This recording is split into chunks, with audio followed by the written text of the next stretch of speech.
Puntahan naman natin ang sentro ng probinsya ng Aklan, ang Kalibo. Dito kung saan makikita ang 220 hectares na bakawang ito na mismong mga Aklanon daw ang nagtanim at nangalaga. Ito rin ang nagbibigay ng hanap buhay sa kanila. Maraming iba't ibang mga pagkain na makukuha mula sa mga bakawan or mangroves. Bukod doon sa mga isda, marami rin daw ditong mga shellfish na kung tawagin nila tuway. Tapos, doon mismo sa mga mangroves mismo, doon mismo sa sa kahoy talaga na nabubulok na. Meron daw nakatira doon na kung tawagin nila tamilok or woodworm. At masarap daw yun. Kinakain daw yun. Hindi na daw kailangan lutuin. Sa suka lang daw, masarap na. Manguha tayo ngayon ng tamilok. Kasama ko dito si Kuya Roderick, ang tamilok expert. Mangunguha kami ngayon ng tamilok. Yung tamilok, nakatira ito sa mga lugar kung saan parang bulok na yung kahoy, di ba? Opo. So, ang hinahanap natin ay yung mga patay na kahoy. Katulad nito. Kasi doon sa mga patay na kahoy, doon daw naninirahan yung mga tamilok. Ito yung palatandaan. May tamilok yan sa loob? Opo. Ayun mo. Oh, ano yan yung pinaka-buntot niya. Ito, pwede na nating dalhin doon. Okay, sige po kuya, gawin mo na yan. Teka, yung ano ko naiwan. Dumikit ang tsinelas ko. Magpaano nga lang ako. Ang baho dito. Ayan, maglalakad na lang ako magyayapak. Oh my gosh, baka matusok yung paa ko. Gamit ang lagari o itak, hahatiin muna sa gitna ang kahoy para makuha ang mga tamilok sa loob. Pwede rin itong itaktak para mahulog ang mga tamilok. Pagkatapos, huhugasan ito sa tubig at saka aalisan ng mga dumi sa tiyan. Pag malinis ng tamilok, pwede na itong kainin kasama ng suka. Okay, pwede na. Kainin na.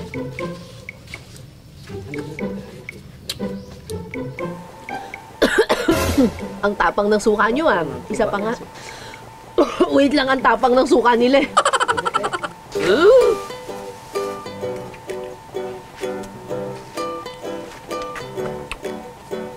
Lasa siyang parang talaba.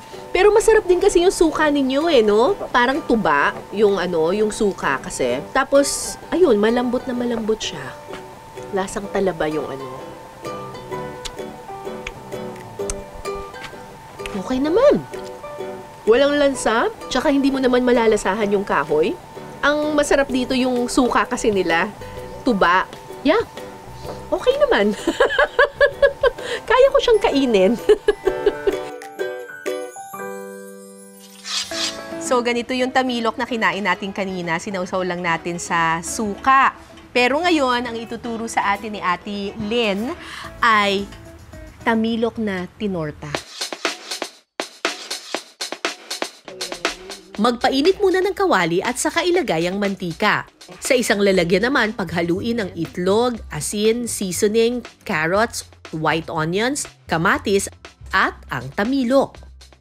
Kasi yung tamilok kasi para siyang lasang oyster. So parang oyster cake yung peg nito. Yes po.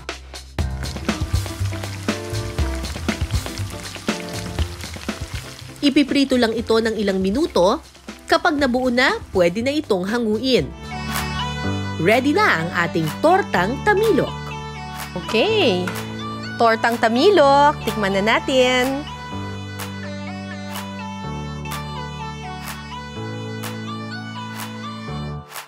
Para siyang omelette. Ganun yung peg niya.